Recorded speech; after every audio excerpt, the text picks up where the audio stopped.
Ces quatre personnalités que je vous présente de gauche à droite. Je vais enlever mon nom, même si c'est très joli d'avoir un nom sur cet espace, je suis très fier. Michel Robert, qui est professeur, qui est conseiller national au CNRS. On va faire comme si on n'était pas dans un amphi mais dans une table ronde. Vous pouvez l'accueillir en l'applaudissant s'il vous plaît.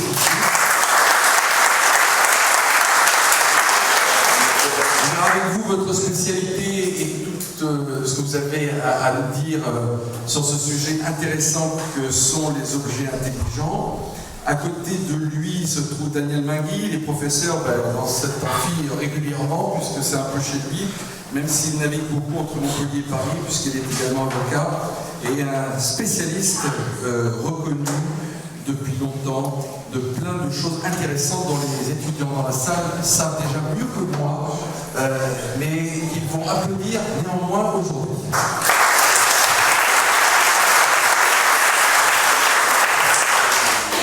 Alors, lui, il est comme moi. D'ailleurs, vous le remarquez, c'est le plus détendu, le plus souriant de la table, parce qu'il n'a rien à vendre, hein, il levait le bouton, sauf son entreprise, peut-être un jour, parce que s'il devient licorne, il fera une belle culbute. C'est un monsieur qui a senti qu'il fallait aller dans les objets connectés.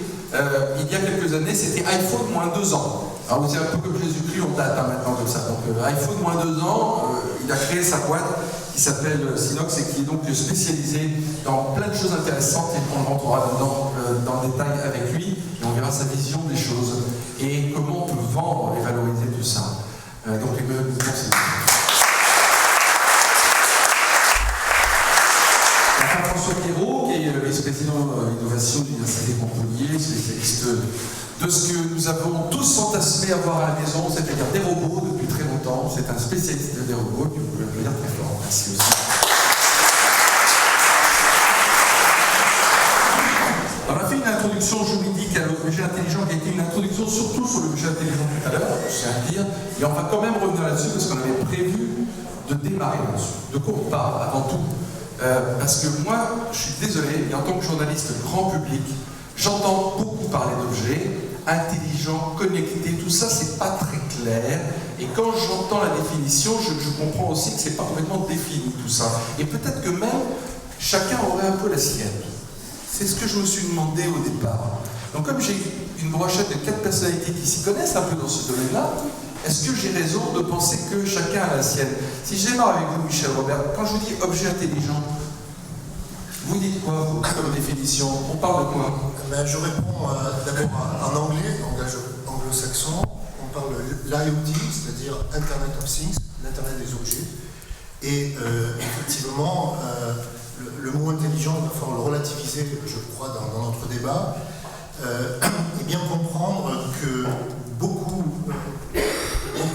d'éléments qui ont été cités ce matin existent dans nos communautés scientifiques technologiques. Alors, il y a eu une évolution du vocabulaire. On parle plutôt dans nos domaines de systèmes embarqués, systèmes intégrés, matériel logiciel. Donc, le matériel, ce sont donc des objets microélectroniques. Et le logiciel, bien sûr, c'est le logiciel qu'on met dans ces systèmes.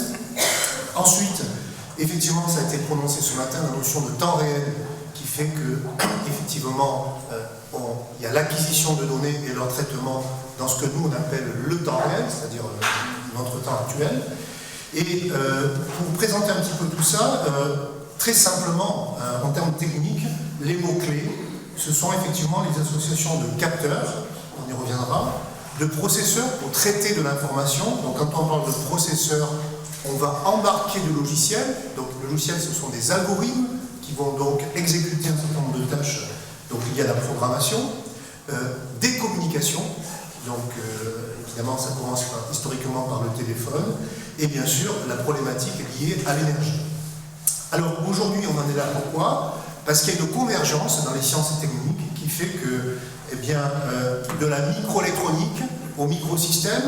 Moi, quand je suis né, bon, ça date un peu, mais enfin, un circuit intégré, c'était un transistor.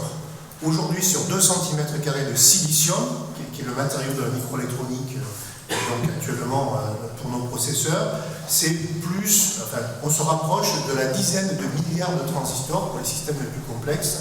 Donc c'est assez impressionnant au niveau des capacités de traitement. Michel, on reviendra précisément sur les plus silicieux, parce que je sais que vous êtes un spécialiste. Alors je termine simplement, pour dire que cette convergence, c'est de la microélectronique au microsystème, donc microsystème c'est qu'on embarque des capteurs, c'est aussi la convergence de l'informatique et des télécommunications, donc qui permet d'avoir tous ces réseaux et toutes ces communications d'objets.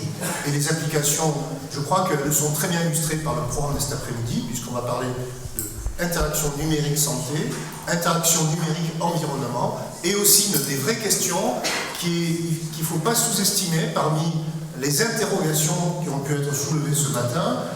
C'est tout ce qui va se passer autour des données, autour de ce qu'on appelle le big data, du traitement des données, et donc ça pose effectivement un certain nombre de questions sur lesquelles on parle.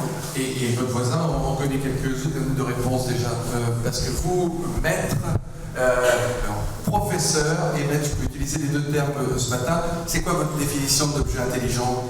Si on remonte à la nuit des temps, il y a déjà eu des objets intelligents il y a longtemps? Oui.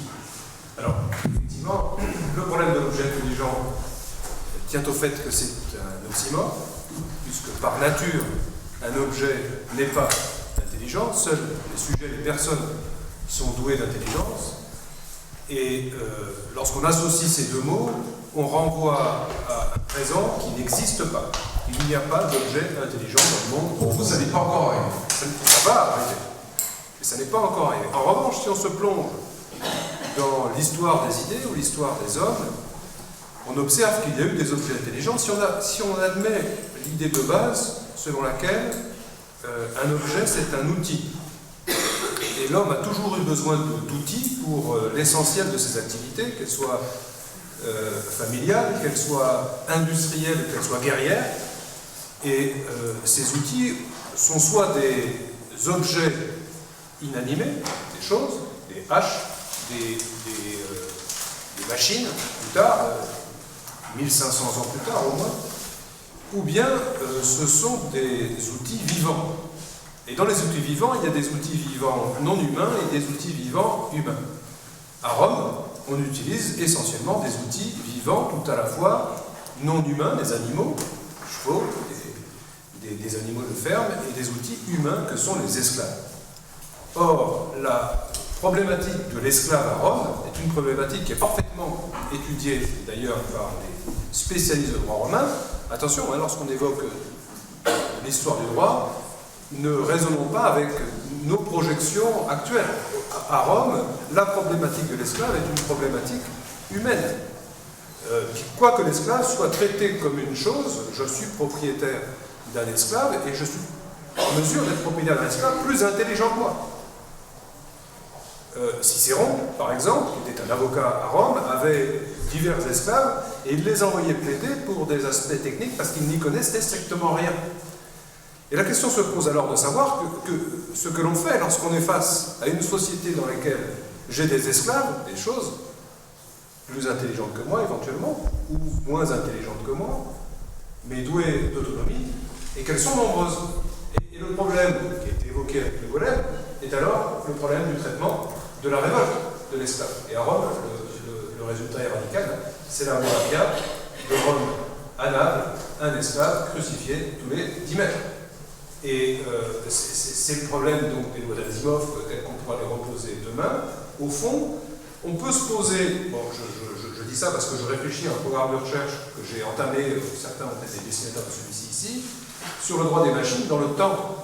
Et donc l'objet intelligent de demain, moi je l'appelle objet singulier, par référence au point de singularité qui correspondra à un moment où on aura identifié des microprocesseurs ou je ne sais quoi, qui permettra d'identifier le support de techniques de calcul au moins aussi efficace ou intelligent que l'être humain. Et la loi de Moore qui a été évoquée au moins un petit peu à l'instant, montrerait que la perspective d'une multiplication alors de nouveaux esclaves, éventuellement plus intelligents que l'homme, se posera, mais elle se posera demain. Très bien. Emmanuel Mouton, alors vous êtes dans l'objet connecté, je disais, depuis quelques années. Pour vous, c'est quoi l'objet intelligent quand on vous demande la définition? Alors déjà, je ne fais pas des grandes phrases comme ça, je suis désolé, je suis pragmatique, je suis industriel. Donc, l'objet intelligent, pour moi déjà, plutôt un terme marketing. Il n'y a pas d'objet intelligent, on est là pour essayer de simplifier quelque chose qui est complexe et pour essayer de vendre quelque chose qu'on jette à des gens qui ne sont pas capables d'arriver à la comprendre, mais pas capables, je suis désolé, qui n'ont pas l'esprit technique là-dessus, le côté technique. Juste le côté intelligence, on demande à une machine finalement de faire un traitement d'information, de capter une donnée, de la transformer pour arriver à valoriser cette donnée et à amener un service et que derrière ce service soit rendu. Après l'intelligence, alors là, je laisse les philosophes piloter dessus, mais pour moi c'est dès qu'il y a une conscience. En fait. Là il n'y a pas de conscience, moi j'ai de conscience sur l'objet, pas encore en tout cas, et on en est encore loin, même l'intelligence artificielle, elle est encore loin. Par contre, l'objet il est capable d'apprendre de lui-même, il est capable de traiter des masses d'informations beaucoup plus importantes que l'homme lui-même. Donc est-ce que l'objet est plus intelligent que l'homme parce qu'il arrive à traiter plus rapidement des informations et anticiper des situations qui sont plus complexes?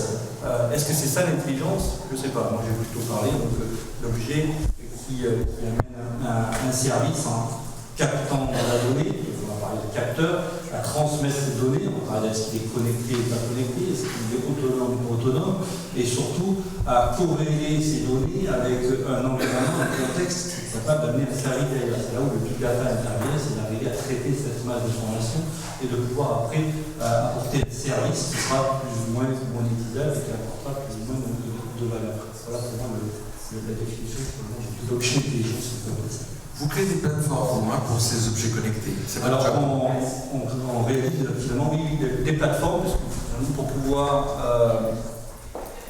superviser, administrer, traiter toutes ces informations, il faut stocker, donc il faut déjà savoir la capter, savoir la transférer, savoir sécuriser cette captation, ce transfert, ce stockage, cette masse d'informations.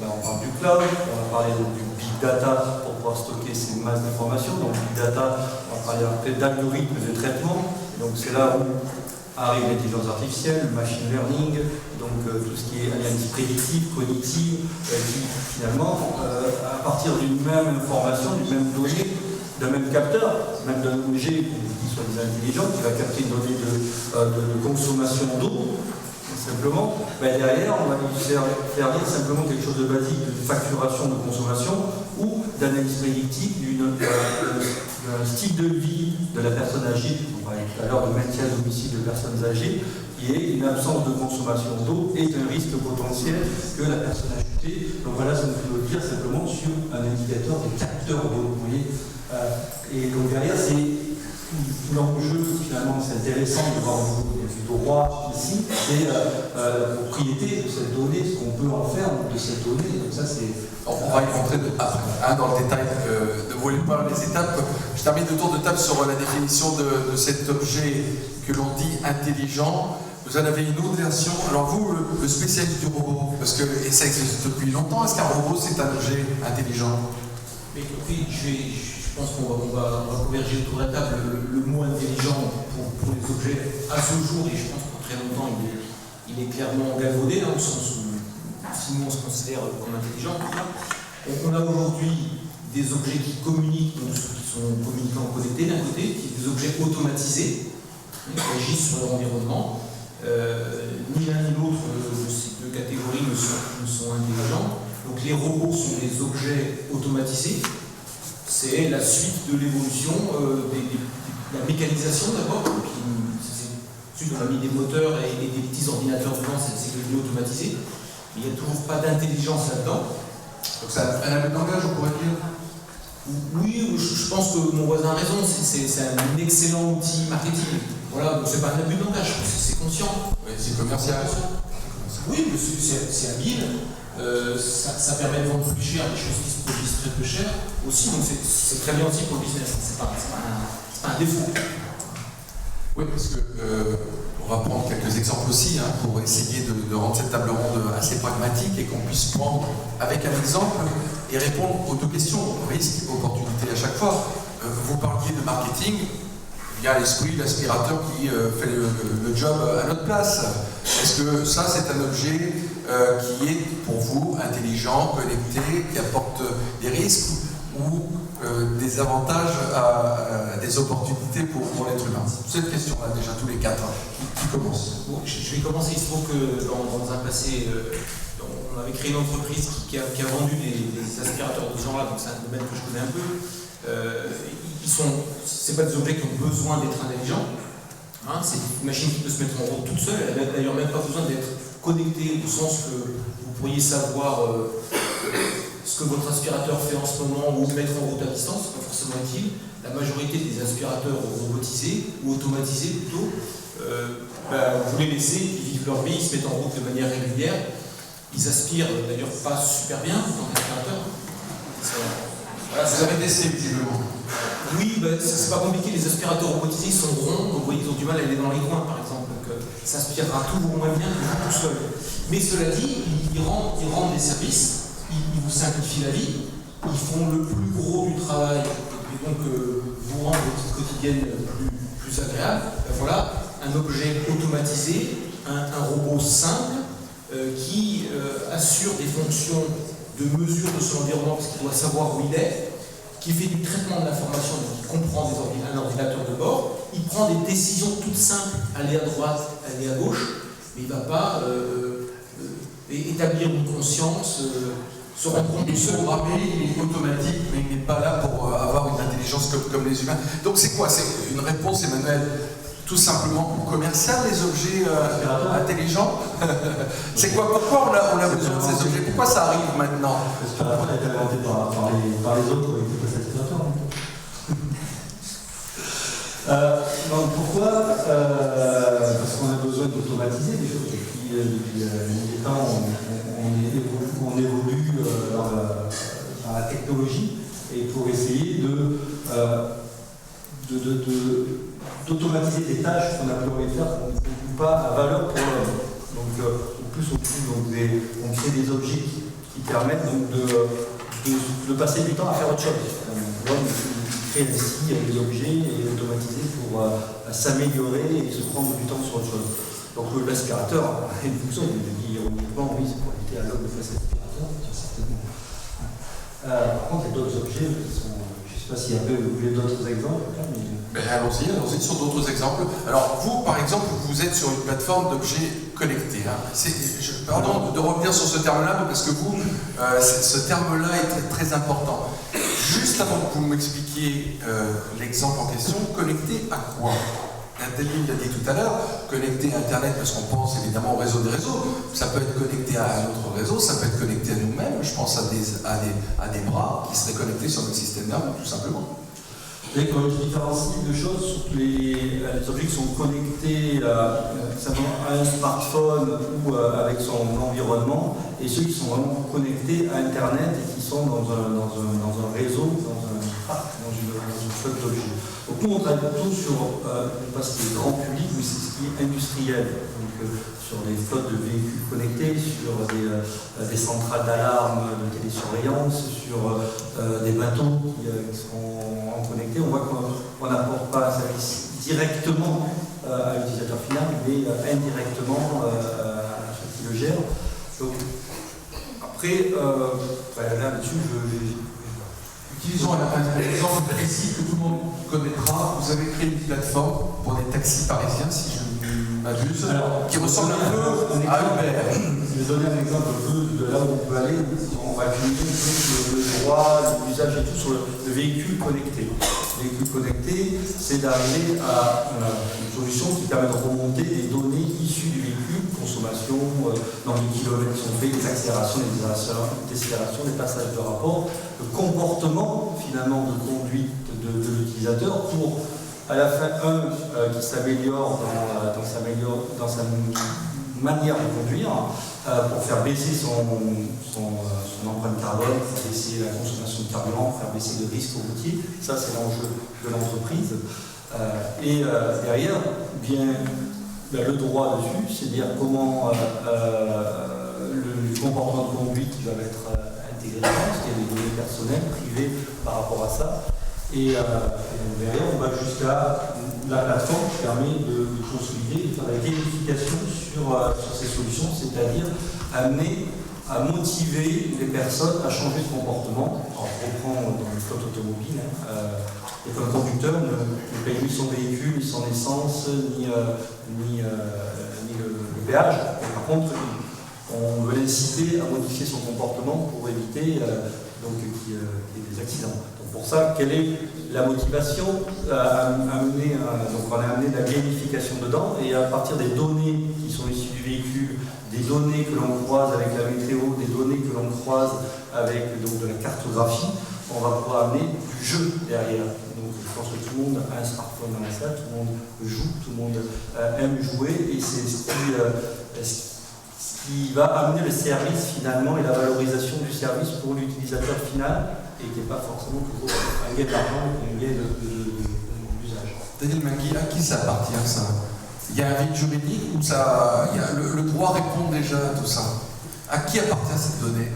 Est-ce que je peux revenir sur l'aspirateur? Ah, vous pouvez revenir sur l'aspirateur, bien entendu, si ça vous tente. C'est intéressant parce qu'on a basculé de l'objet dit intelligent à l'objet connecté, ce qui est une conception radicalement différente. En fait, effectivement, l'aspirateur, c'est un bon exemple parce que c'est typiquement ce qu'on appelle un objet intelligent et qui est en réalité un objet autonome. Or, les objets autonomes, ils s'inscrivent, de mon point de vue, au-delà des machines de deuxième génération, celles dans lesquelles on ajoute du software, du logiciel. Ces machines autonomes, évidemment, on parle d'aspirateur, c'est gentil un aspirateur. Mais imaginons les systèmes experts des bourses mondiales et d'un certain nombre de sociétés de bourse, des ex-agents de change, qui fonctionnent avec des systèmes experts, qui fonctionnent tout seuls, qui créent des hausses artificielles, qui créent des baisses artificielles sur des monnaies. Voilà une difficulté à gérer, c'est-à-dire, à un moment, l'autonomie, c'est un comparatif. Autonome de quoi? L'aspirateur, on a bien compris. Autonome de la ménagère ou du ménager. Très bien. Mais lorsque ça devient autonome, sans éléments de comparaison, ça devient plus embêtant. Imaginons le drone. C'est sympathique le drone, ça va être offert à Noël dans des millions de foyers.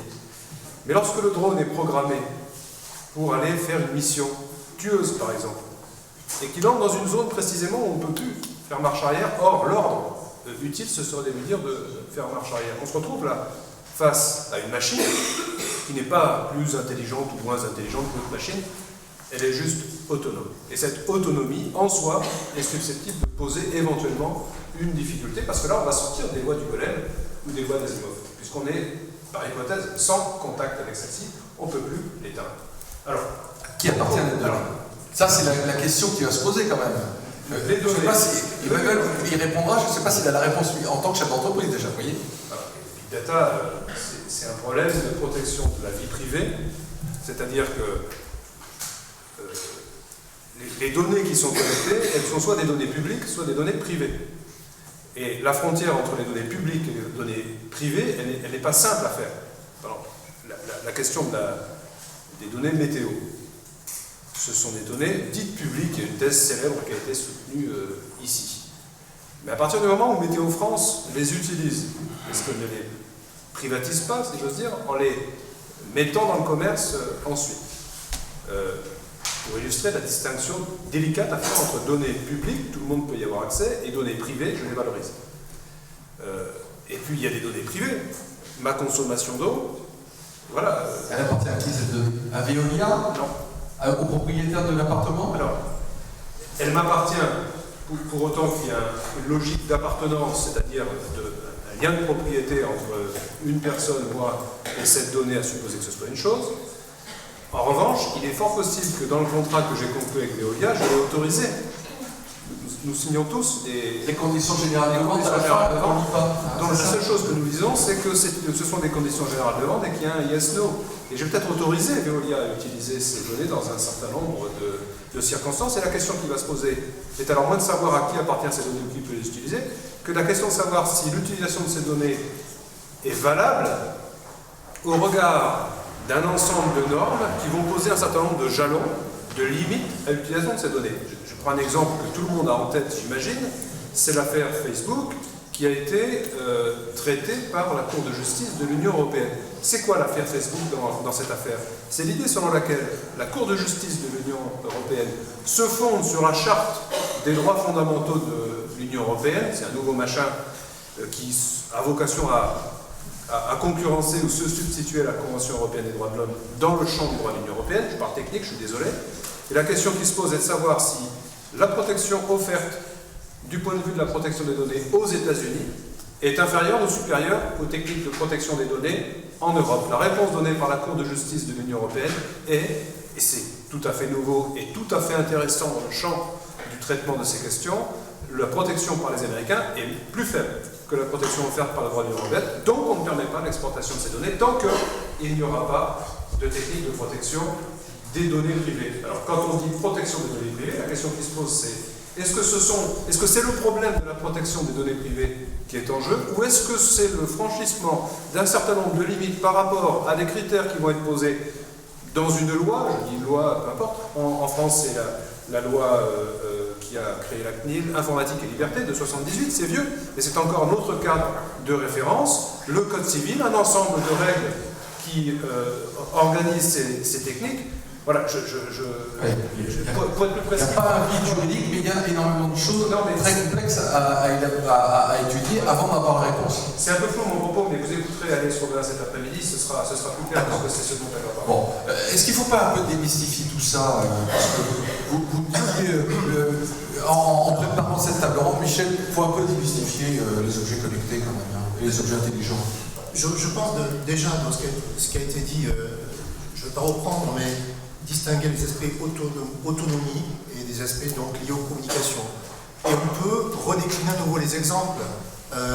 L'aspirateur, c'est les premières générations, mais les nouvelles générations, ces objets communiqueront avec des capteurs qui pourront indiquer dans quelles conditions, à quel moment je vais passer l'aspirateur, soit par rapport à mon agenda, soit par rapport à une détection d'environnement. Oui, il y a un chat d'or, je ne vais pas lui rentrer dedans, donc je fais le tour et après je reviens. Voilà, ce que je veux dire, c'est que le début. Et si vous voulez, je prends les drones. Je vais prendre aussi cet exemple. Les drones actuellement, il y a l'aspect ludique, mais il y a aussi des vraies questions. Par exemple, on sent bien qu'il y a une norme qui va se préparer par rapport au poids. C'est-à-dire qu'au-dessus d'un certain poids, a priori 20 kg, on ne pourra pas faire n'importe quoi. Parce que le problème des drones, c'est que quand il n'y a plus d'énergie, ça tombe.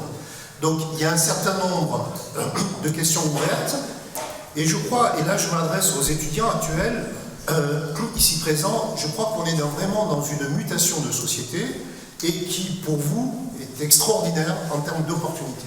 Et il faut bien comprendre toutes les questions qui se posent et qui vont se poser, c'est que on est au carrefour de deux changements majeurs dans nos sociétés.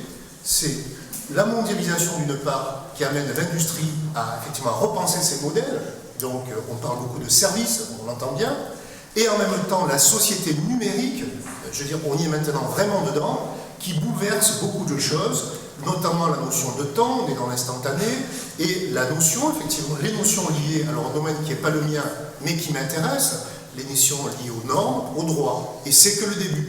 Donc, dans ce qui a été évoqué, il y a effectivement le fait que derrière ces objets, on a de la communication, de l'échange de données, et autant vous parlez, j'entends les inquiétudes qui ont toujours existé dans l'histoire sur l'aspect objet, image, tout ce qui a pu être dit ce matin, mais effectivement, la maîtrise de ces données, leur stockage, leur accès, interpelle vraiment. On est dans des mondes virtuels cette fois. Le cloud, eh bien, c'est quelque part des objets physiques qui vont stocker ces informations. Ça coûte beaucoup d'énergie, il ne faut pas oublier non plus, même si on ne s'en rend pas compte. Et quelque part, ça interpelle sur cette vie numérique. Donc cette vie numérique concerne des aspects liés à la protection. On a parlé cette semaine de la géolocalisation d'un ancien président de la République. Donc ça veut dire quoi? Ça veut dire que ces objets interconnectés, évidemment, laissent une trace. Et donc, il faut être robuste par rapport à tout ça, évidemment, le normaliser. Et même les scientifiques, on commence à parler, au CNRS en particulier, beaucoup de gens s'intéressent au droit de la science. On ne s'est jamais posé la question du droit de la science, parce que c'est universel. Ben là, avec le numérique, la problématique, ça concerne toutes les données publiques, données d'usage.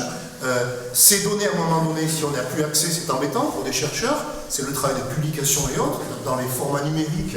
Et donc, il y a énormément de travail à faire. Alors, il y a eu des étapes. Alors, je ne vais pas m'aventurer trop sur ce sujet, mais on sent bien, en tant que citoyen, la loi informatique et liberté.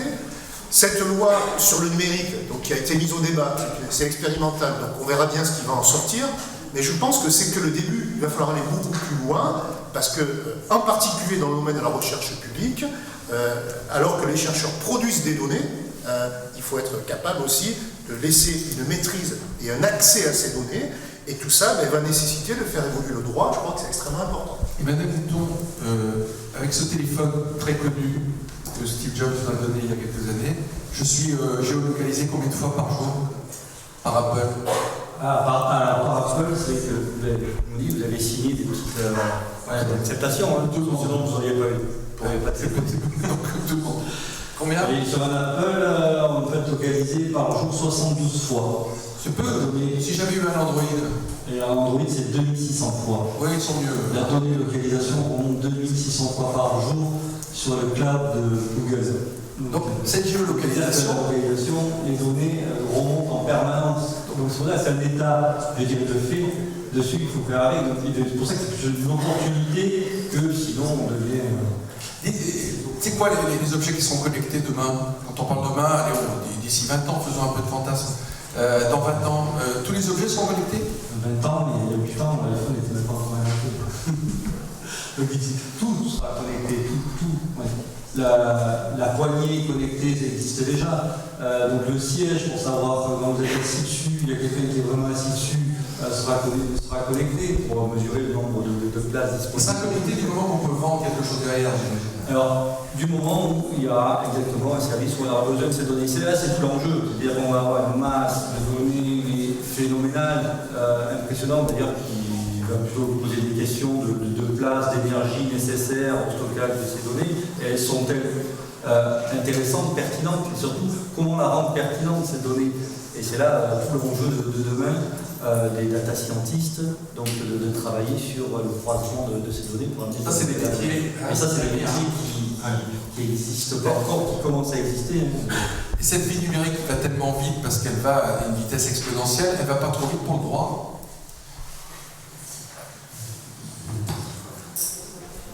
Deux réponses. La première réponse est technique. Si, bien entendu, si on admet que le droit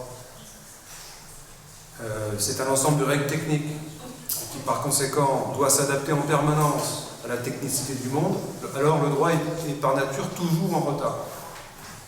Si on admet en revanche que le droit, c'est un ensemble de normes qui a vocation à être interprétées, qui correspond à de grands standards, alors, au contraire, le droit est toujours en avance sur la technique et on réfute alors la notion qui est très en vogue dans le public, la notion de vide juridique.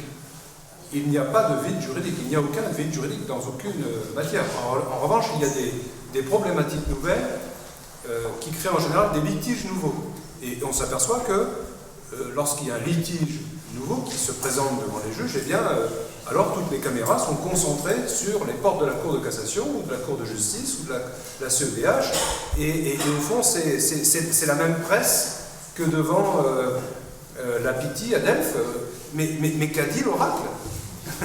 Comment traduire la parole divine que devient la parole qui est inexistante, puisque par hypothèse, il n'y a pas de règle technique. Et que va dire le juge? Quelle est la solution? Eh bien voilà, la solution, on l'a eu dans l'affaire Facebook, on l'aura dans l'affaire Google, parce que le problème est très vite posé de savoir, au fond, que fait Google dans ses iCloud qui sont localisés aux États-Unis du traitement de ces données. Donc on va avoir une répétition de ce type de décision. Voilà, il n'y a pas de vide juridique. Donc le droit est-il en retard? Je ne crois pas. La question qui se pose, c'est comme l'a dit Michel Robert, la manière de présenter les problématiques juridiques, effectivement, en termes de droit de la science, c'est exactement le sens de la problématique, et donc de sciences du droit, j'inverse, on aime beaucoup faire ça chez les juristes, c'est-à-dire pour offrir des solutions pratiques, prévisibles aux entreprises, enfin au pouvoir public, face à un monde qui change. Oui, le monde change. L'eau mouille et le feu ça brûle. C'est pas nouveau. Oui, ça me rappelle une chanson, ça brûle. vous poser une question finalement. La réponse au niveau droit, c'est sur le véhicule autonome qui, lorsque ce véhicule a un accident, qui est responsable? Est-ce que c'est le conducteur qui n'a pas conduit finalement, puisqu'il est autonome ce véhicule? Est-ce que c'est le propriétaire du véhicule? Ou est-ce que c'est Google? Ou est-ce que c'est le constructeur du véhicule? Bon, très facile, réponse arrêt TFN 1896. Vous voyez que c'est pas nouveau. La question qui se pose en droit de la responsabilité aujourd'hui, lorsqu'on est face à une chose, on admet en droit français que le responsable du fait de la chose, c'est le gardien de la chose. Et le gardien de la chose, c'est souvent le propriétaire, mais en général, la jurisprudence dégage un critère qui est celui-ci. Le gardien est celui qui a l'usage, le contrôle et la direction de la chose. Donc la question qui va se poser, c'est qui a l'usage, la direction et le contrôle de la chose. On peut même avoir des usages, direction, contrôle partagés. Par exemple, s'il y a quelqu'un derrière, au fond en secours, derrière le volant, comme c'est le cas dans toutes les expériences, en tout cas dans toutes les vidéos que j'ai vues, bah celui-ci, il a une sorte de contrôle de second rang. En revanche, on peut tout à fait admettre que c'est le gardien de la machine, Google par exemple, qui est le véritable usage de la direction de contrôle du véhicule connecté, et devant le juge va se poser la question précisément de savoir, et ça va être factuel, hein, qui a l'usage de la direction et le contrôle, et on aura une réponse, clairement. Vous voyez, donc, voilà, ça va être une acceptation. Un autre cas, je reviens sur Michel, les robots qui accueillent les personnes, ça existe, alors surtout dans le monde asiatique, ils en sont très friands. Hein. On arrive dans une collectivité, on arrive à la sécu chinoise ou japonaise, je crois que c'est plutôt le japonais, et on a un robot qui nous accueille. Hein. Il m'arrive un problème avec, il me fait tomber, je me fais mal, la responsabilité, là, elle encourt là aussi pour le propriétaire, pour la collectivité, pour le créateur du robot. J'imagine que c'est plus une question à un juriste qu'à un roboticien. Nous, notre job, c'est de faire des robots qui n'arrivent pas ce genre de malheur. Alors déjà, effectivement, c'est plus au Japon qu'en Chine. Et même au Japon, c'est à la sécu, à la télé. Si vous allez à la sécu dans un petit village au Japon, vous n'en verrez pas non plus. Donc, il y a quelques-uns, des robots d'accueil. Ce sont des objets extrêmement simples qui utilisent à peu près les mêmes technos que l'aspirateur robotisé, pas beaucoup plus, et qui ont comme fonction de base, la première fonction, je ne sais pas si c'est issu d'Asimov ou d'un simple bon sens d'ingénieur, comme première fonction de s'arrêter quand il détecte un obstacle. Alors effectivement, après la question qui se posait aux juristes, c'est si la détection d'obstacles ne fonctionne pas, et qu'il y a effectivement un contact entre le robot et l'individu, est-ce que c'est la faute du propriétaire du robot ou de son concepteur? J'avoue, arrêtons-nous 2 petites minutes sur cet exemple-là, parce que ça va me permettre d'ouvrir aussi un autre axe sur ces objets intelligents connectés. Il y a quand même une différence sur cette planète entre certaines cultures et d'autres. On voit bien que les Japonais en sont friands et ils l'utilisent depuis longtemps, et ils ont un rapport avec ces objets que nous n'avons pas, nous, en Europe, ni aux États-Unis. Est-ce que ça va faire une différence aussi dans l'évolution? On ne sera pas tous sur les mêmes normes, j'imagine. Ce qu'on voit au Japon, c'est-à-dire la vitesse à laquelle les robots se sont déployés, c'est probablement effectivement au tout début dû à leur appréciation, on va dire, philosophique, pas de crainte pour une machine qui serait conçue à l'image de l'homme, parce qu'ils n'ont pas cette tradition, on va dire, religieuse dans laquelle nous on baigne. J'ai entendu qu'il était dans les maisons de retraite, hein, oui, bien sûr. Regardez les. Il y a ça d'une part, Donc ça, c'est la vision, on va dire, philosophique et historique. Et puis il y a deuxièmement, si on essaie d'être vraiment pragmatique, une grande prudence, on va dire ça pour être politiquement correct, de la société japonaise vis-à-vis de l'importation de main-d'œuvre de l'extérieur. Donc ils sont très très prudents sur ça. Et donc comme ils sont confrontés à des besoins de main-d'œuvre et qu'ils sont très prudents sur l'importation de main-d'œuvre, ils trouvent des solutions. Donc il y a une conjonction de points de vue philosophiques sur une machine qui me ressemble, ça ne me dérange pas. Et deuxièmement, le côté, de toute façon, je me débrouille parce que la société japonaise reste peu ouverte à l'apport de main-d'œuvre extérieure. Donc les deux vont dans le même sens. Et vous pensez que les étudiants qui sont dans cette salle, quand ils seront âgés, auront dans leur maison de retraite 4.0 des robots? Oui, pour les garder. de toute façon, des objets simples, que ce soit pour l'aide dans la relation entre les soignants et les soignés, pour les enfants en situation de handicap, par exemple les autistes, ou pour les personnes âgées qui ont des problèmes de mobilité, par exemple, ou aussi de dialogue, parce qu'il y a un début de démence. Ça, c'est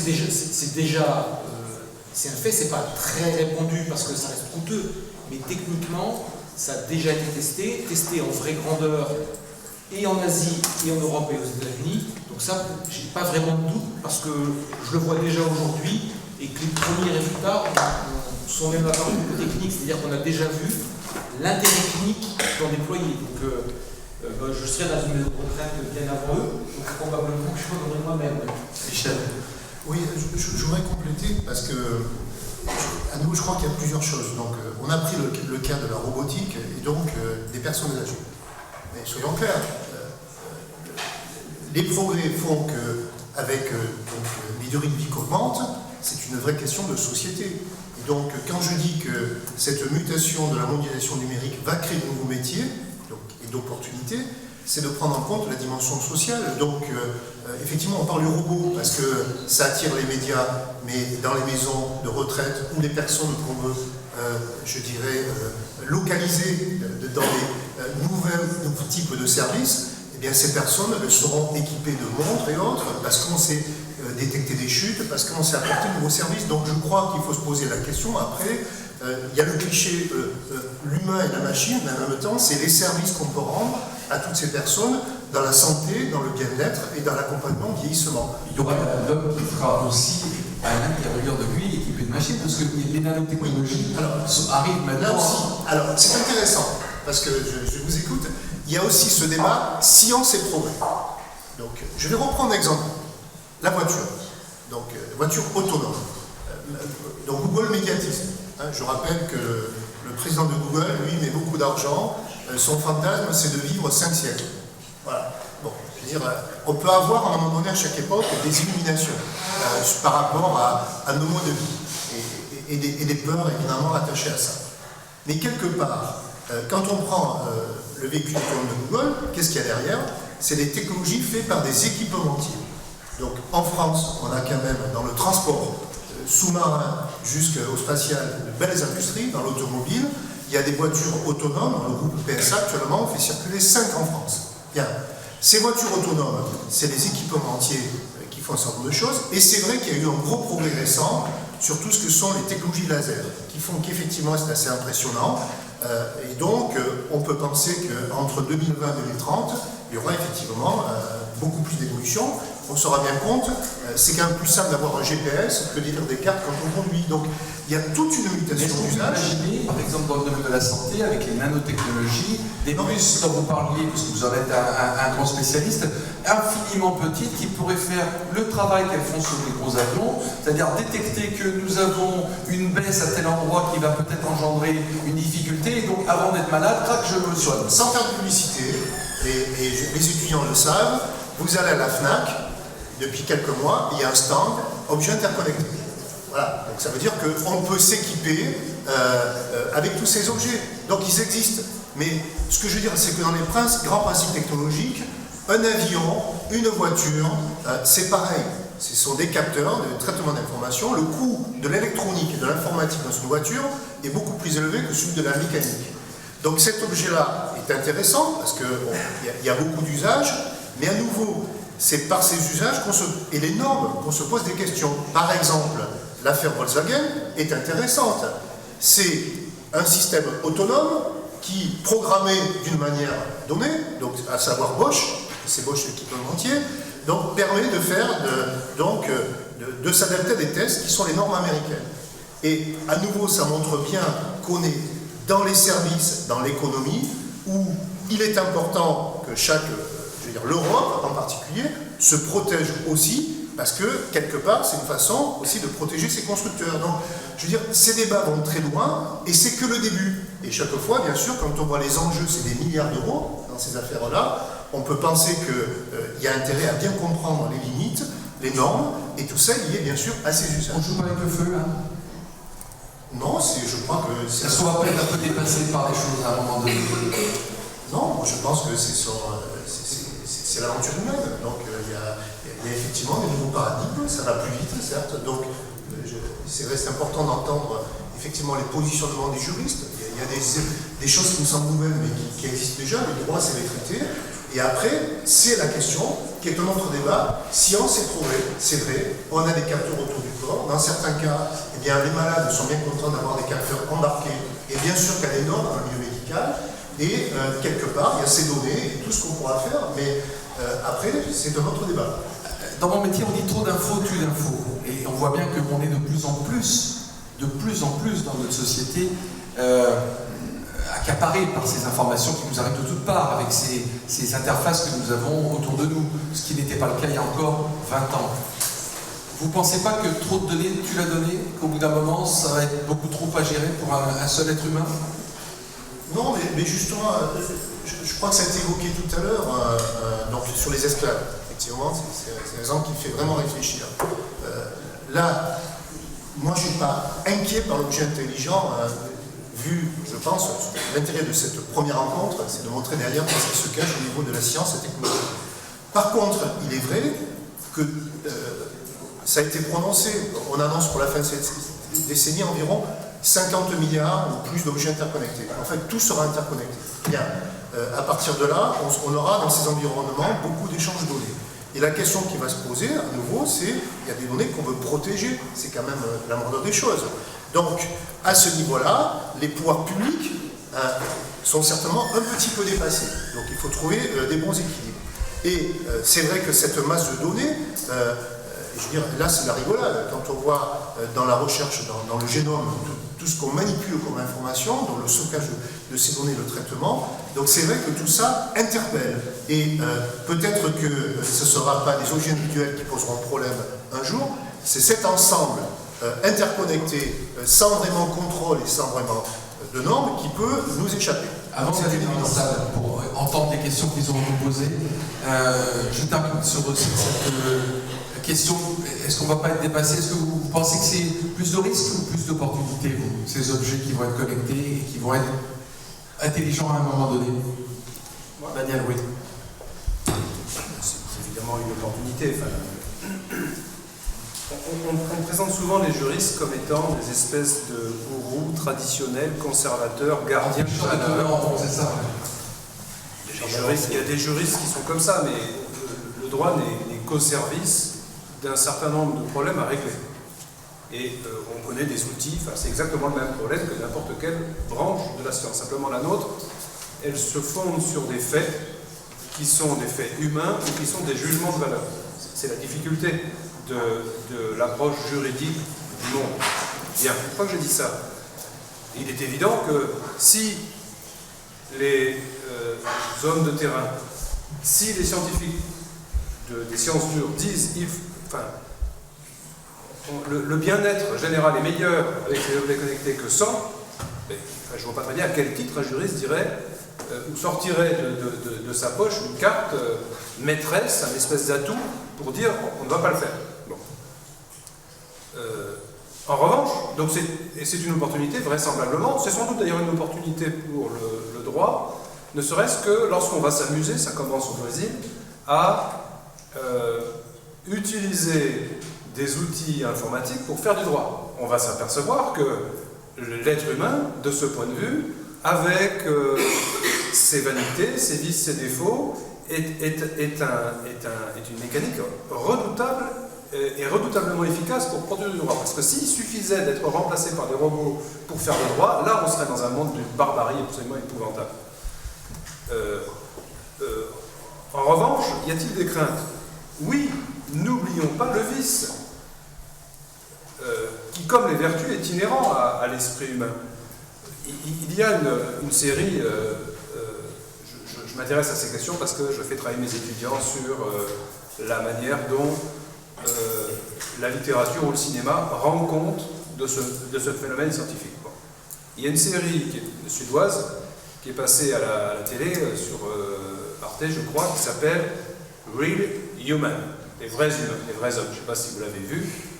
Et alors, le problème qui se pose, alors ça se passe aujourd'hui, et il y a des robots qui nous ressemblent, les robots singuliers de Kurzweil de demain, et qui nous ressemblent, qui semblent avoir des émotions, on ne sait pas trop s'ils ont un esprit. Bon.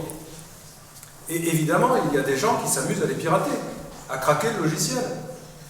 Et alors, ils craquent le logiciel, alors évidemment, le vice est vicieux. Ils craquent d'abord ces robots pour en faire des robots qui ont des prouesses sexuelles, que ce soit des hommes ou des femmes, qui sont absolument extraordinaires. Et donc on commence par faire des lupanards avec des robots qui sont craqués. Mais juste après, il y a un gars plus libertaire que les autres qui va dire « Mais pourquoi ces robots ?» Au fond, le robot est un homme comme les autres, et qui va craquer le logiciel de ces robots pour faire sauter les lois d'Asimov. Et il se promène dans la nature. Enfin, c'est toute l'évolution de la série. Donc, la question qui se pose est de savoir aussi comment on peut verrouiller les vices inhérents à la nature humaine. Comme dans toute activité humaine qui avance. Emmanuel, comment on fait quand on est dans une entreprise comme la vôtre où on voit bien qu'il y a des opportunités et des métiers qui se créent, donc on est vraiment dans une, comme on dit souvent, c'est pas une tarte à la crème, la vraie révolution qui est en marche depuis quelques années, qui va vite, qui s'accélère.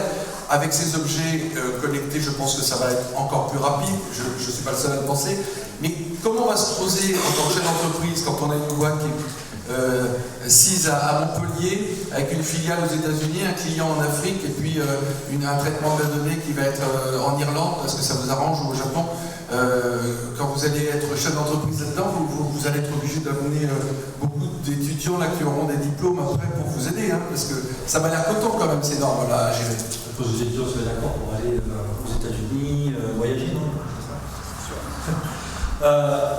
On est déjà dans une société mondiale, on est déjà dans une société connectée, avec le droit qui reste national, finalement, encore, maintenant, il faut travailler sur des droits internationaux, parce que c'est là l'enjeu du droit. En tant qu'entreprise, bien sûr que c'est pas une petite opportunité, c'est une formidable opportunité qui s'offre à nous pour révolutionner les services, les usages. Mais l'évolution a été comme il ne faut pas avoir une crainte de ça. On sent dans les propos des journalistes, c'est une peur dessus. Vous n'avez pas de crainte? Non, parce que l'évolution humaine est ainsi faite. Sinon, je vous rappelle la révolte des Canuts en 1831, derrière, c'est les ouvriers qui sont révoltés contre les métiers à tisser qui arrivaient, inventés par Jacquard. On est exactement la même chose. Et forcément, ça enlève de l'emploi, mais ça en crée d'autres. Finalement. Et c'est là qu'il faut prendre cette opportunité dans la création de nouveaux emplois. L'emploi de demain, les 70% de l'emploi de demain ne sont pas connus aujourd'hui. C'est ça là-dessus qu'il faut aller. C'est pas d'essayer de garder des choses qui sont finalement obsolètes. Donc c'est une opportunité formidable. Il faut arriver à saisir. Et nous, on a, je pense, en plus en France, des atouts pour pouvoir être bon dans ce domaine-là, parce qu'on a des électroniciens, parce qu'on a des mathématiciens, et quand même d'avoir eu un enseignement autour des mathématiques, ça c'est quelque chose qui est très important. En fait, les États-Unis font des ponts d'or aux mathématiciens français pour pouvoir les récupérer, et c'est quelque chose de vraiment à faire attention plutôt là-dessus. Donc il y a des opportunités dessus, sur les interfaces, sur les jeux vidéo, derrière. Donc en France, on a cette capacité-là. Donc c'est une opportunité et j'arrive avec tous les étudiants et ceux qui sont aussi pour en tirer. Allez, avant de laisser la salle vous poser des questions, vous en direz risque ou opportunité pour vous, ces objets qui vont être connectés de plus en plus? Je ne voudrais pas refroidir l'ambiance, mais je vais terminer par un risque. Mais d'abord, opportunité. Je suis complètement d'accord avec mon voisin. Tout ce qui concerne le champ des objets connectés qui sont au plus proches de nous, ceux qui sont proches des consommateurs, dans le grand public.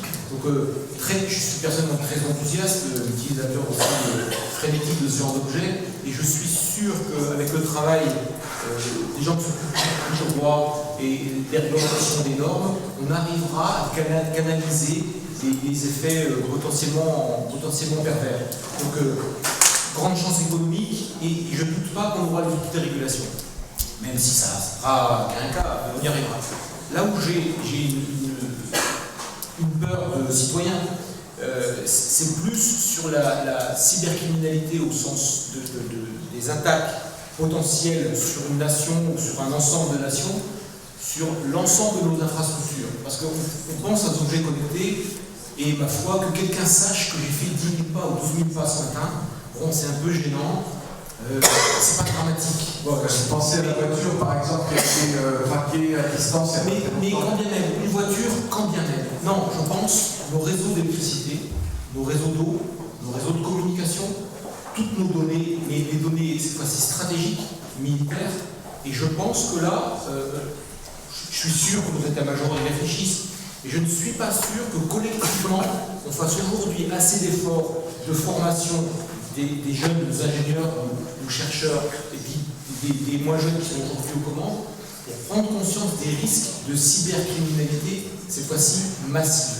Et donc je serais beaucoup plus, moi, inquiet de ça qui est rampant et dont on ne parle jamais, que du risque sur savoir si j'ai pris 3 kilos ce matin, est-ce que c'est sur le web ou pas. Voilà.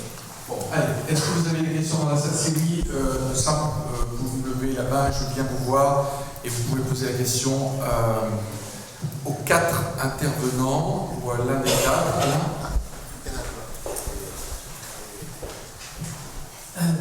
Je pose la question que vous avez après, si vous avez sur la pensée.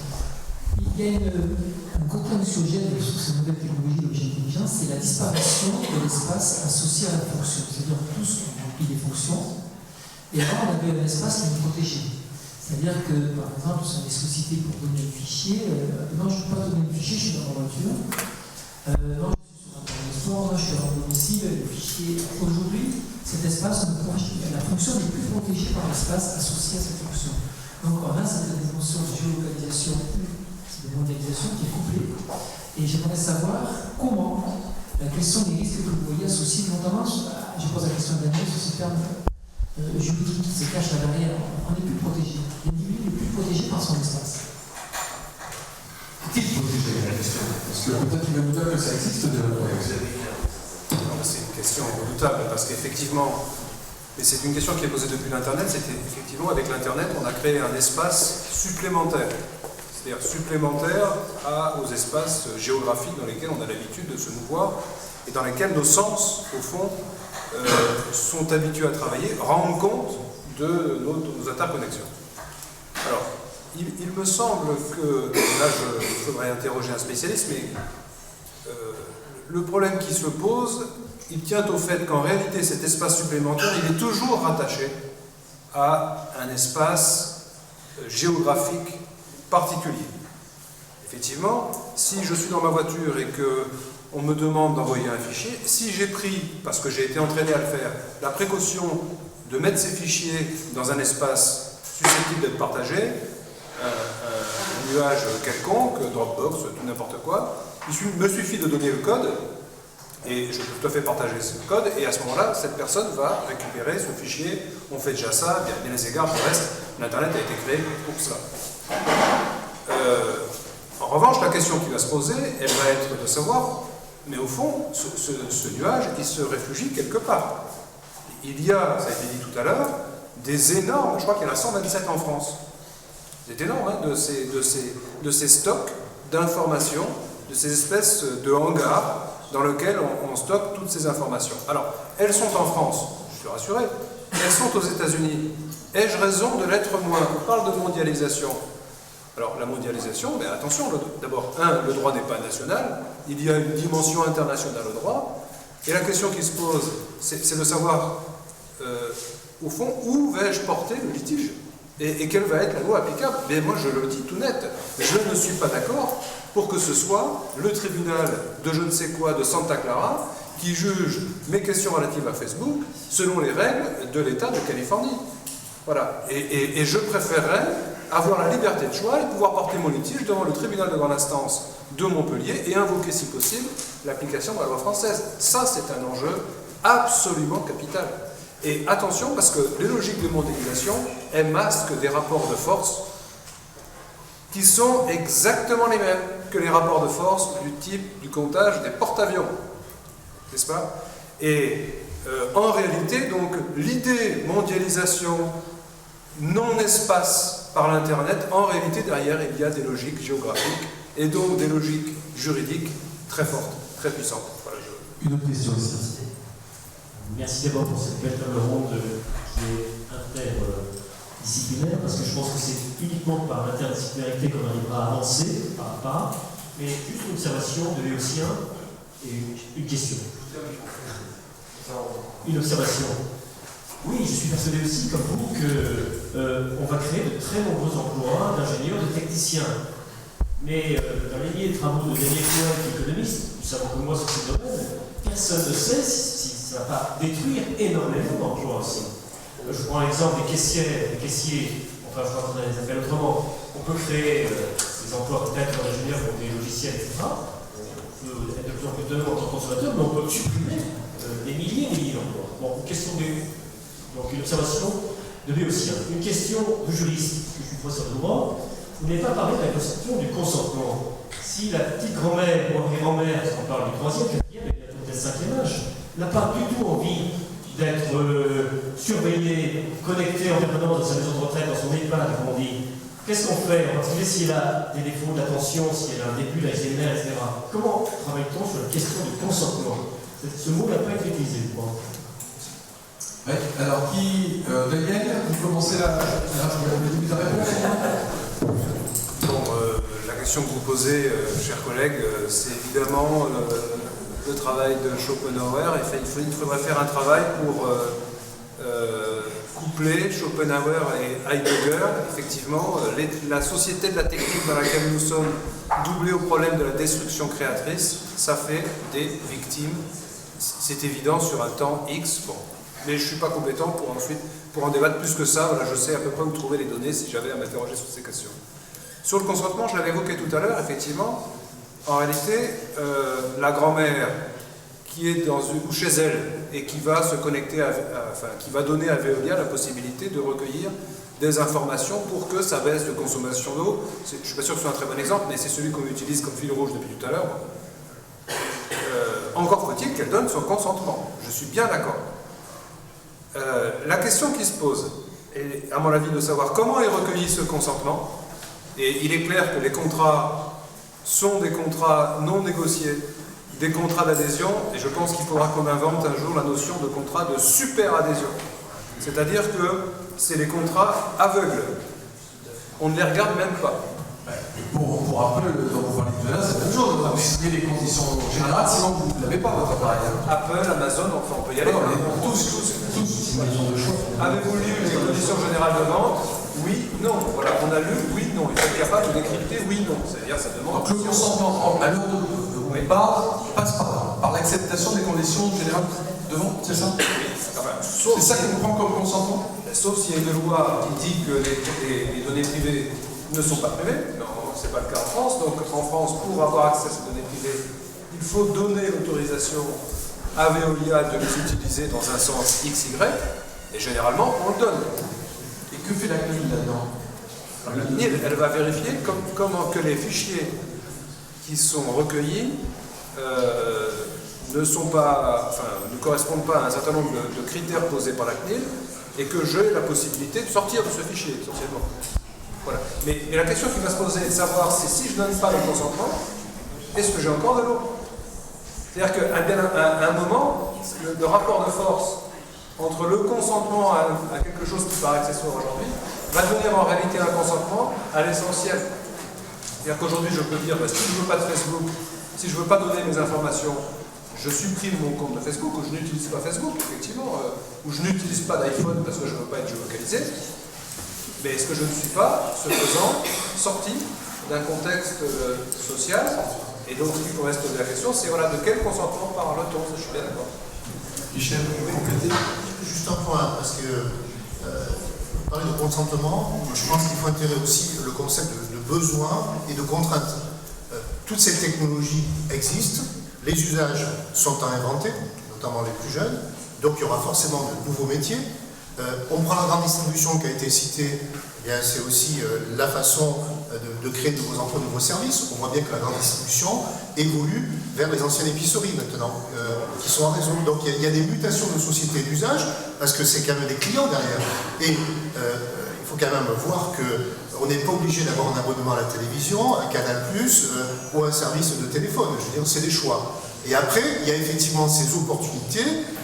Je crois que c'est un autre débat, mais celui de l'accompagnement des personnes âgées, effectivement, et leur capacité à un moment donné à pouvoir s'exprimer avec clarté, est essentiel. Mais je trouve que c'est quand même incroyable de voir les technologies qui permettent de faire aujourd'hui, d'accompagner effectivement notre société.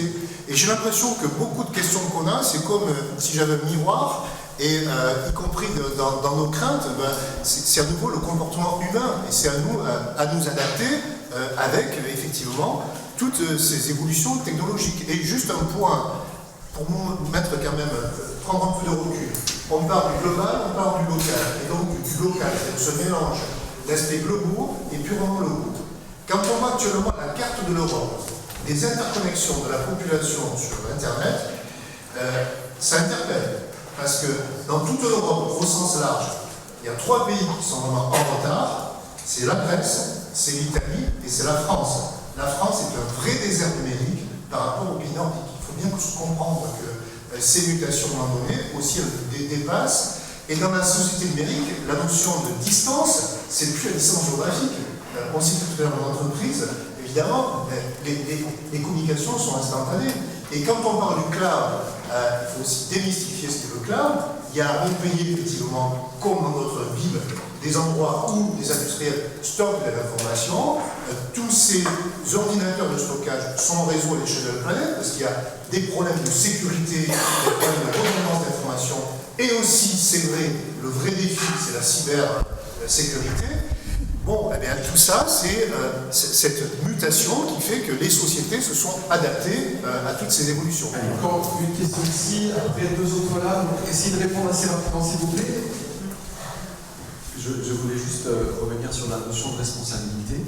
Chez IBM, en ce moment, on investit beaucoup dans ce qu'on appelle les systèmes cognitifs, à la base de technologies, et je sais pas si vous connaissez peut-être Watson, où ce sont en fait des systèmes apprenants, et qui vont à la fois être capables d'apprendre par des livres, mais aussi d'apprendre par la connaissance qui est dans les cerveaux des gens, des experts. On a par exemple un système capable d'aider un oncologue à améliorer son diagnostic et ensuite à suivre le patient, etc. Donc je voulais comprendre quelle est votre vision de la responsabilité au niveau de systèmes comme celui-là, qui vont en fait évoluer en permanence, puisqu'ils vont apprendre au fur et à mesure de leurs interactions avec le médecin, avec le patient. Et donc, aujourd'hui, pour pouvoir les vendre, on est obligé de les présenter comme des assistants. On ne va jamais dire que c'est la machine qui va prendre le pas sur le médecin. Déjà, déontologiquement, je pense que ça ne serait pas cool. Mais en plus, d'un point de vue de responsabilité, assurance, etc., c'est clair qu'aujourd'hui, il y a un flou, puisque cette connaissance, elle est partagée entre ces 3 parties finales. Et je voulais juste avoir votre point de vue là-dessus, sans forcément une réponse définitive, mais je pense que c'est peut-être des sujets qui pourraient discuter plus longuement ensuite. Non mais ça c'est typiquement le problème de l'objet de demain. Ce dont vous parlez, au fond, c'est déjà une amorce de ce que pourrait être un objet intelligent. C'est-à-dire qu'il est tout à fait autonome et au fond, il dispose... Oui, non mais par rapport à l'objet intelligent et ce que je disais tout à l'heure, où il n'y a pas d'objet intelligent. C'est-à-dire qu'il est autonome et il a une forme de supplément d'âme, une forme d'esprit. Alors, aujourd'hui, ça reste une chose. Donc, toutes les règles de droit de la responsabilité vont être des règles de droit de la responsabilité du fait des choses. Alors, évidemment, demain, la question va se poser, et c'est exactement le même problème que l'animal. C'est-à-dire qu'à partir du moment, d'accord, les entités tangibles sont des animaux, sont des choses ou sont des personnes. Ça, c'est l'irréductible dichotomie juridique mondiale, qui commence à se détruire, à se réduire, dès lors qu'on dit « Ah oui, mais les animaux sont des êtres doués de sensibilité », et là, on ajoute dans la dimension animale, corporelle, de la chose corporelle ou incorporelle, une dimension qui relève du sujet, qui relève des personnes. Et évidemment, la question qui s'est posée, et la loi de 2015 ne fait que dire que l'animal est un être doué de sensibilité, mais l'étape d'après, c'est la question de la personnalité juridique de l'animal. Alors, si vous voulez, je vous donnerai un livre tout à l'heure, via mon directeur Éric Demary, on a fait tout un colloque il y a 2 ans sur cette question, et on aboutit à des réponses d'ailleurs variées. Mais la question qui se pose sera celle de la... Si on admet un jour la personnalité juridique de l'animal, ça existe, en Inde le dauphin est une personne, la question se pose aujourd'hui dans un procès qui va faire un boom monumental si la réponse est donnée à propos des grands singes, de savoir si des animaux ne peuvent pas se voir reconnaître la personnalité juridique. À ce moment-là, du point de vue de la responsabilité, mais du point de vue de toutes les règles de droit, on bascule. C'est plus les problèmes de responsabilité du fait des choses, c'est les problèmes de responsabilité du fait des personnes. Donc la question qui va se poser est alors, mais qui est la personne qui est responsable de cette personne fictive qu'est l'animal? De mon point de vue, et là on a une spécialiste, la question qui se pose et qui va se poser très vite va être exactement le même type de basculement. Est-ce que les machines demeurent des choses, ou est-ce qu'on ne va pas pouvoir identifier à un moment le problème de la personnalité juridique des machines, et là on basculera du droit de la responsabilité des choses vers un droit de la responsabilité du sujet. Mais pour l'instant on n'y est pas encore, ça reste des choses. On va avancer parce que j'ai encore une question pour vous. Bonjour, ma question s'adresse aux professionnels et théoriciens de droit. Je voudrais savoir si vous avez identifié des problématiques juridiques soulevées par les objets numériques. Il a été évoqué la question de la visibilité, la question du consentement. Est-ce que vous en avez identifié en droit des contrats notamment?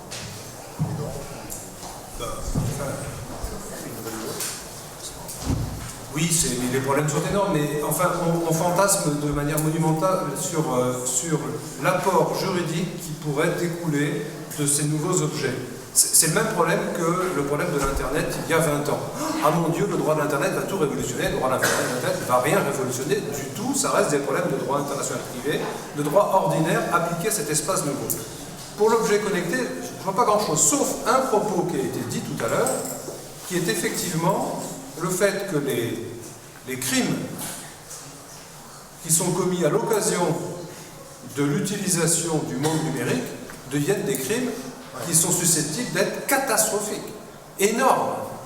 Et l'enjeu de la loi Macron, enfin, vous le savez tous, la loi Macron 2, la loi sur le numérique, va être de développer, la conscience de la cybersécurité chez les Français, qui est nulle. Alors là, la France est numériquement nulle, mais alors en termes de cybersécurité, on est infra-nul, des néandertaliens de la cybersécurité, et ensuite de criminaliser de manière lourde les atteintes à tout ce qu'on va considérer comme essentiel, protection des données, etc. 5 minutes, j'ai vraiment beaucoup de personnes qui veulent poser des questions. Très rapidement, Professeur, vous avez souligné, inventé, je ne sais pas, la notion de contrat de super-adhésion. Est-ce parce que le contrat d'adhésion, d'après vous, n'est pas suffisant pour encadrer les problématiques juridiques actuelles ou pas? Non, mais on en parlera tout à l'heure si vous voulez, c'est trop technique. Le droit des contrats va être modifié en janvier. Il y a une problématique sur le contrat d'adhésion, on ne sait pas ce que ce sera, on en parlera tout à l'heure si vous voulez. Allez, une question ici. Bonjour, on a parlé de la volonté et de l'intérêt de conserver la législation française et la compétence de la législation française. Est-ce qu'il n'y aurait pas des intérêts et des avantages à prévoir une législation de réglementation unique et mondiale des objets connectés? Je pense qu'il faut faire très attention à... vous voyez, on est parti de l'objet intelligent, on a parlé de beaucoup de sujets, donc dans le monde virtuel au sens large numérique. C'est 3 heures qu'on nous fout. Non, mais ce que je veux dire, c'est qu'il faut bien comprendre le monde aussi dans sa réalité économique. Et donc, je répète, je ne vais pas parler de la Chine, mais toutes ces normes sont aussi des moyens pour les États de développer leur économie, leur industrie. Voilà. Et donc, c'est pour ça que si j'avais un vœu à émettre de ce côté-là, je pense que l'Europe devrait être effectivement la bonne dimension autour de la France pour effectivement... Alors, on voit bien, parce qu'on traite affaire par affaire actuellement. Je pense qu'il y a... Et la loi numérique n'est qu'une première étape. Et puis on peut penser qu'on passe à l'échelle.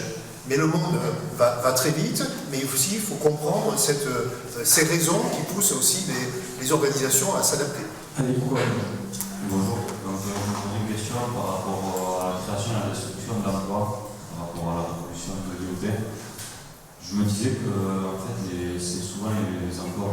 papier qui allait être détruit, je pense. Donc les impôts de caissière, comme disait le monsieur tout à l'heure. Et donc je me demandais si ça allait pas être une évolution vers de plus en plus de qualifications nécessaires pour trouver un emploi. En fait. Et donc les personnes qui ne pourront pas travailler d'emploi par manque de qualification. Moi, je crois que c'est aussi l'avis de Benoël, parce qu'en tant que chef d'entreprise, je me dis qu'il a sa vision des choses. Pardon de vous donner la responsabilité. Oui, déjà, je ne dois pas envoyer le micro, désolé. Mais c'est difficile à dire, parce que les emplois de demain, on ne sait pas. Parce qu'ils vont être 40% des emplois.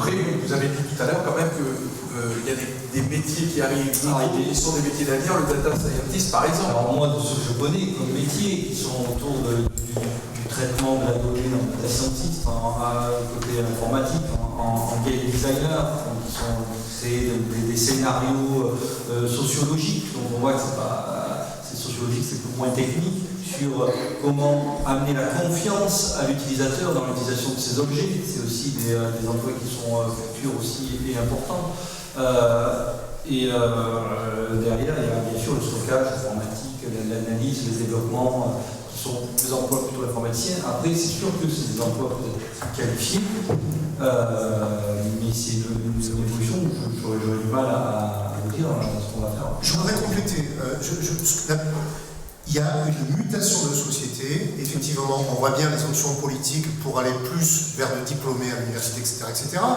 Mais quelque part, le paradigme, c'est qu'on n'a plus d'emploi à vie. Voilà ce qui va se passer. Ça veut dire qu'il va y avoir des périodes de travail, des périodes de formation, dans lesquelles il faudra partager des savoirs aux interfaces. Donc tout ça va changer, c'est le rôle de la formation professionnelle, formation par apprentissage. Donc je crois que c'est cette évolution. Et le cas qui a été cité tout à l'heure est emblématique. Le médecin. Dans les années 70, on disait le médecin va être remplacé par le système expert. On parlait d'intelligence artificielle. Aujourd'hui, on parle plutôt d'apprentissage, de contraintes, mais quelque part, le médecin, c'est d'abord l'humain. Par contre, que le médecin aille chercher sur Internet ou avec des systèmes une aide de diagnostic, c'est fondamental. Et on sait très bien que la grande différence aujourd'hui, c'est que quand on est malade, avant d'aller voir le médecin, on va sur Internet. Et je crois qu'il y a tout un travail d'évolution des métiers importante. Juste une toute petite observation très rapidement, parce que je sais qu'il est tard. Peut-être pour compléter la réponse qui vous a été donnée sur votre question, des enjeux en termes de contrat, en termes d'enjeux contractuels. Donc, peut-être, moi je vous inviterai, je ne sais pas pour quelle raison exactement vous posez la question, mais je vous inviterai à regarder du côté des contrats du cloud computing qui donnent lieu à des négociations très tendues, et dans lesquelles on trouve des clauses qui sont souvent des clauses d'exonération de responsabilité très fortes et qui sont ardemment négociées. Ça, ce sont des contrats qui donnent lieu à des réflexions actuellement et à des négociations en général. L'autre chose que je voulais ajouter, c'est sur la question de la mondialisation de la réglementation. Parce qu'à travers la question de la circulation des données personnelles, puisque c'est ça qui interroge aussi les objets connectés, les objets intelligents, eh bien, se pose la question évidemment de la mondialisation d'une réglementation. Et c'était juste pour indiquer qu'en réalité, eh bien, cette réglementation, elle est à l'œuvre actuellement au plan européen et que nous sommes en train actuellement de négocier un règlement pour la protection des données personnelles et que ces négociations sont ultra tendues. Et elles sont d'autant plus tendues parce que tous les États européens ne sont pas d'accord sur la question de la protection des données personnelles. Et elles sont d'autant plus tendues que la Cour de justice de l'Union européenne vient d'annuler, en plus de cette rapport, qui est l'accord qui encadrait le transfert des données personnelles entre les États-Unis et l'Europe. C'est-à-dire que nous n'avons pas du tout les mêmes vues et les mêmes positions du point de vue politique et idéologique sur la protection des données personnelles. Donc, et voilà. Et dernière chose, mais ça c'est une petite boutade à l'égard de mon collègue Daniel, juste pour te rassurer. Mais moi, ça m'a rassuré comme toi. Les juridictions françaises se sont déclarées compétentes sur les contrats Facebook. TGI de Paris. TGI de Paris et compte appel de Pau. Avant qu'on appelle de Pau. Allez, une question par là, je crois, quelqu'un bon, bah, ici. Oh, parce que j'ai mis à 40 en boulage, François, mais on est un peu en train de déborder. Vous nous autorisez? Merci. Professeur, j'avais en fait deux questions. Une question à vous et une question publique.